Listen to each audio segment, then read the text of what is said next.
wonderful and great for today. By the way, we are the second reporter. I am Rika, and these are my groupmates. Hi everyone, this is me, Mr. Roger Optional, and I am the second presenter for today's discussion. So I am Lindy De Mayo, so this is the continuation of Mr. Roji Optional's report.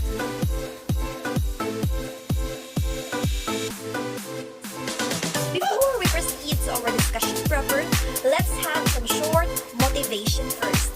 Yes, we are going to play a game entitled Guess the Word. I will just going to present some jumbled letters and then you are going to guess what word is it. Yes, you can type on the chat box if you have an idea. Let's go! So, for the first word, we have here.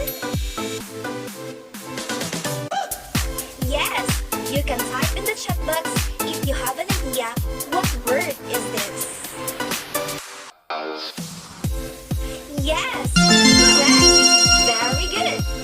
Inquiry. For the second word we have here.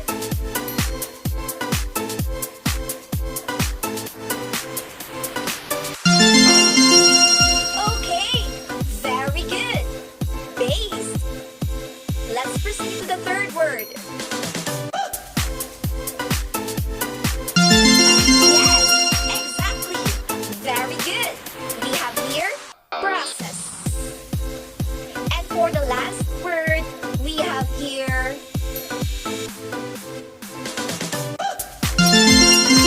exactly strategy. Wow! Thank you so much for your wonderful cooperation. So, all those words that you guess are connected to our new topic, which is the inquiry-based learning. Before we start, let me introduce to you our learning objectives. First, discuss the importance of inquiry-based learning. Second, identify the different types and guidelines of inquiry-based learning.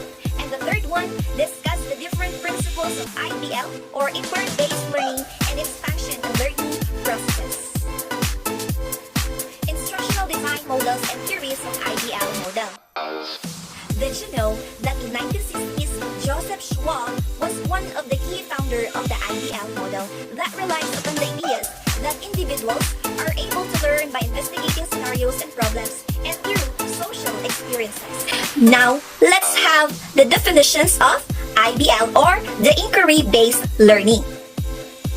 IBL is an instructional practice where students are the center of the learning experience and take ownership of their own learning by posing and investigating questions to Caswell and Labrie 2017.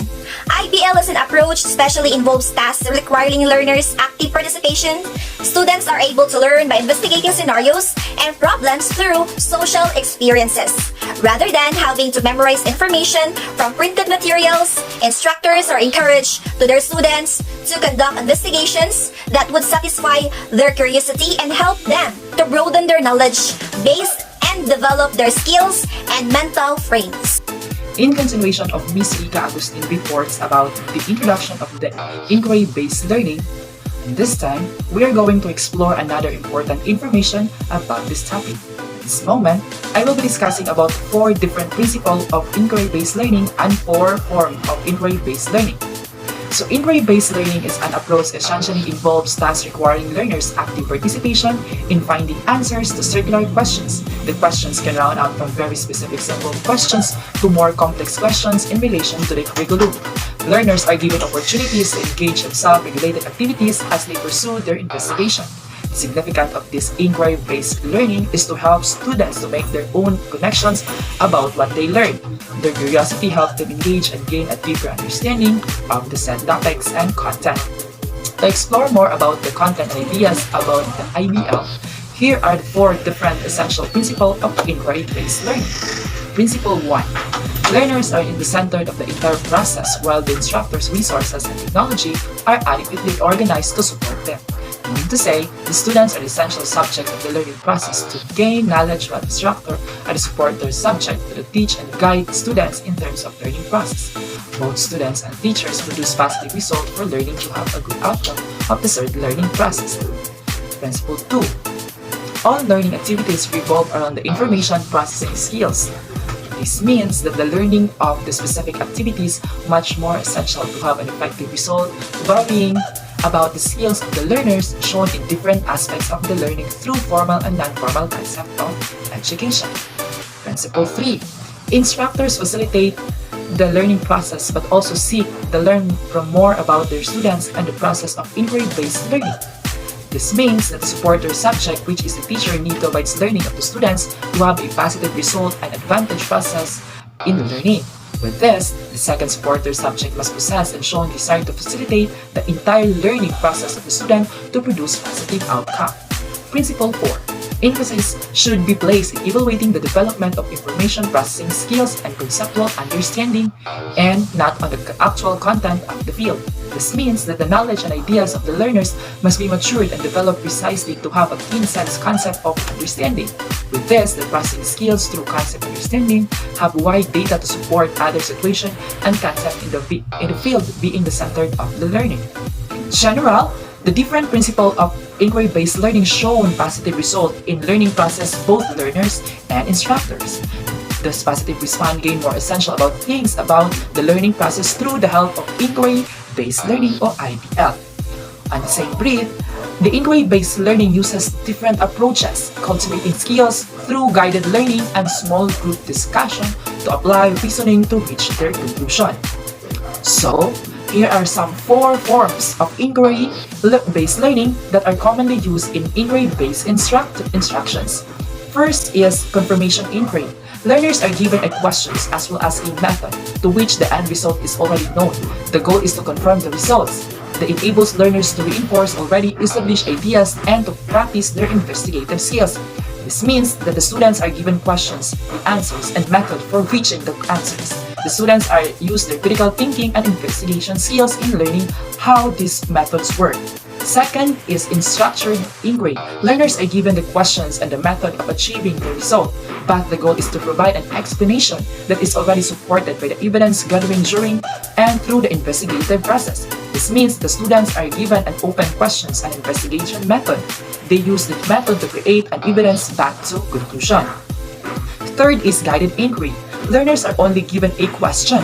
The main goal is to design the method of investigation and then test the question itself. This type of inquiry is not typical as instruction as the previously mentioned form. This means that the students gather group to design investigation methods and reinforce problem-solving skills to reach the conclusion to an open question. 4 is open inquiry. Learners must form their own questions, design investigative methods, and they carry out the inquiry itself. They must present the results at the end of the process. This means that the students pose original questions. They investigate through their own methods, presenting the results to expand their knowledge base through discussion.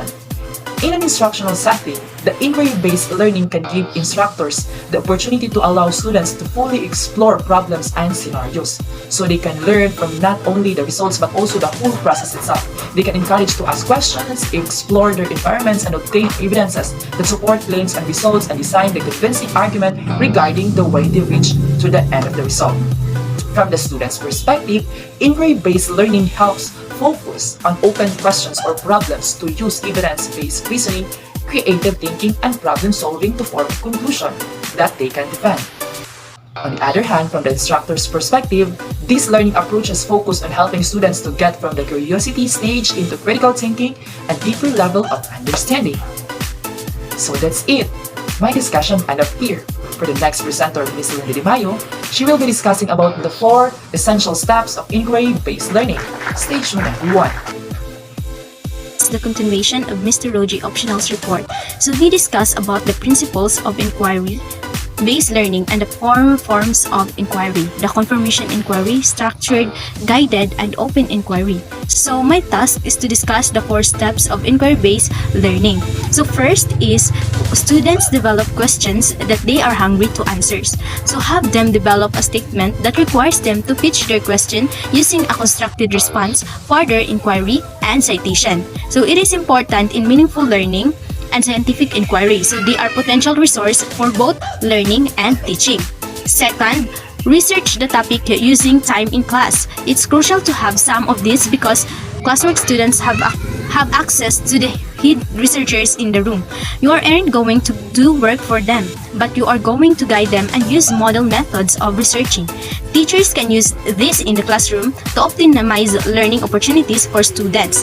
Third is have students present what they have learned. So students should create and present a culminating artifact. For example, when I have my student present what they've learned, I use a rubric with able to teach them. After all, many people can understand content, but can they communicate it? Students can develop a website using Weebly or perhaps a slideshow using Google Slides. So, the last is number 4, ask students to reflect on what worked about the process and what didn't. Reflection is key, and it isn't just about asking them to think back on their opinion of the topic, about the reflecting on the process itself. That's where you can work in metacognition or thinking about thinking. Have students focus on how they learn in addition to what they learned. So, if you ask the students to step out of class, have them write their responses to the following questions before they come back. In example, what did you do to lead them your learning? Why did you do it? How can we work together to make sure that it does not happen again? So, it is important to remember that inquiry-based learning is not a technique or a practice, but a process that has the potential to increase the intellectual engagement and deep understanding of learners. So this is the end of our report about the inquiry-based learning.